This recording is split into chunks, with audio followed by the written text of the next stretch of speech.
ఢిల్లీలో కుస్తీ, గల్లీలో దోస్తీ. ఇది వారి యొక్క నిజమైన నైజం. చాలా అంటే చాలా, అసలు చాలా చాలా క్లియర్గా తెలుస్తూ ఉంది. ఢిల్లీలో కుస్తీ పడుతున్నారు, గల్లీలో వచ్చి దోస్తీ చేస్తున్నారు, దోస్తీ చేసుకుంటా ఇలాంటి మస్తీ మాటలు మాట్లాడుతూ ఉన్నారు. దీని ప్రజలందరూ, తెలంగాణ ప్రజలందరూ కూడా గమనిస్తూ ఉన్నారు. ఇద్దరు కూడా రెండు జాతీయ పార్టీలకి 8 ఎంపీ సీట్లు వస్తే రాష్ట్రానికి ఏం చేశారు? 10 నెలలు మొన్న జరిగిన బడ్జెట్లో అంత తీవ్రమైన అన్యాయం జరిగితే కూడా దాన్ని అడిగే నాదుడు లేడు కాంగ్రెస్ పార్టీ నుంచి, బీజేపీ పార్టీ నుంచి.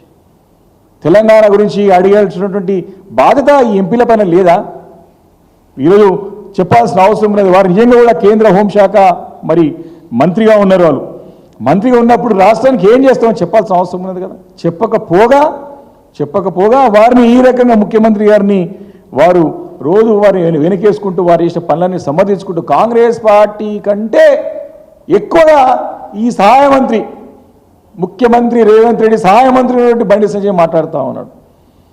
ఈరోజు చూసినట్టయితే వారు ఇంకేంది, అంత పెద్ద హోదాలో ఉండి హోమ్ డిపార్ట్మెంట్ సంబంధించినటువంటి మరి సహాయ మంత్రికి ఉన్న బండి సంజయ్ గారు కేటీఆర్ గారిని అరెస్ట్ చేయాలండి.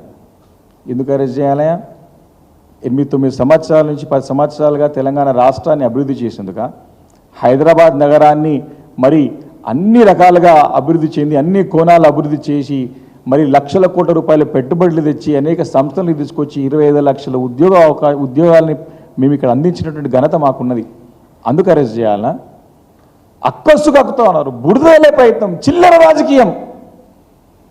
ఇంత చిల్లర రాజకీయం హోదాలంటే ఈ తగదు. ఇంకా ఆయన పెద్ద పెద్ద మాటలు మాట్లాడుతాయి, శుద్ధపూస మాటలు మాట్లాడుతున్నారు, పతివ్రత మాటలు మాట్లాడుతూ ఉన్నాడు. ఇట్లాంటి మాటలు మాట్లాడుతుంటే ఆయన దయాలు విధాలు ఉంటుంది ఆయన మాట్లాడితే. ఆయన ఏమి అంటే అరెస్ట్ చేస్తే మంచిదంటే, అరెస్ట్ చేయకపోతే పోరాటం చేస్తారంటే వారు హోమ్ డిపార్ట్మెంట్ హోమ్ సంబంధించినటువంటి సహాయ మంత్రిగా ఉండి ముఖ్యమంత్రి గారిని ఆదేశిస్తున్నారా, లేకపోతే అభ్యర్థిస్తున్నారా, లేకపోతే ఆశిస్తున్నారా? దీన్ని స్పష్టత ఇవ్వాల్సిన అవసరం ఉన్నది. తప్పకుండా వీటన్నిటిపైన మేము కేంద్రానికి ఉత్తరం రాస్తాం, డెఫినెట్గా అడుగుతాం, వివరణ అడుగుతాం. ఒక బాధ్యతగత హోదాలో ఉండి రాజ్యాంగం తుంకలు దుక్కుంటా వారి పరిమితిని దాటి మాట్లాడుతూ ఉన్నారు. Is crossing his limit, cross his limits. ఇది తప్పకుండా సమాధానం చెప్పాల్సిన అవసరం ఉన్నది. ఈ రకంగా కుట్రపూరితమైనటువంటి వ్యాఖ్యలు కానీ కుట్రపూరితమైనటువంటి వ్యవహారాలు కానీ మొదటి నుంచి చూస్తాను, ఇప్పుడు కాదు మొదటి నుంచి చూస్తూ ఉన్నాం. ఇవన్నీ కూడా ప్రజలు గమనిస్తూ ఉన్నారు. కాబట్టి దీన్ని చాలా చాలా తీవ్రంగా మేము బీఆర్ఎస్ పార్టీ పరిగణిస్తూ ఉంది, ఖండిస్తూ ఉన్నది. ఇన్ని సమస్యలు ఈరోజు తెలంగాణ రాష్ట్రంలో ప్రజలు ఎదుర్కొంటూ ఉంటే సమస్యల పట్ల ప్రభుత్వాన్ని నిలదీసి ప్రజలకు సమస్యలు పరిష్కరించి రైతులకి, నిరుద్యోగులకి, మహిళలకి వీరందరికీ న్యాయం చేయాల్సింది పోయి కేవలం రాజకీయాలకే పరిమితమై కక్షపూరితమైన రాజకీయాలతో చేతులు కలిపి బీఆర్ఎస్ పార్టీని ఇబ్బంది పెట్టాలన్నటువంటి ప్రయత్నం ఏదైతున్నదో తప్పకుండా మేము తీవ్రంగా ప్రతిఘటిస్తాం. అన్నీ గమనిస్తూ ఉన్నాం. ఇలాంటి ఎంతోమంది వచ్చిపోయారు.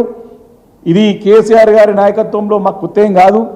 కేసీఆర్ గారు ఇలాంటి నాయకులు, పెద్ద పెద్ద నాయకులు ఎదుర్కొన్నాడు. ఇలాంటి చిల్లర నాయకులు, చిన్న బచ్చాగాలని కాదు, పెద్ద పెద్ద నాయకులు ఎదుర్కొన్నారు.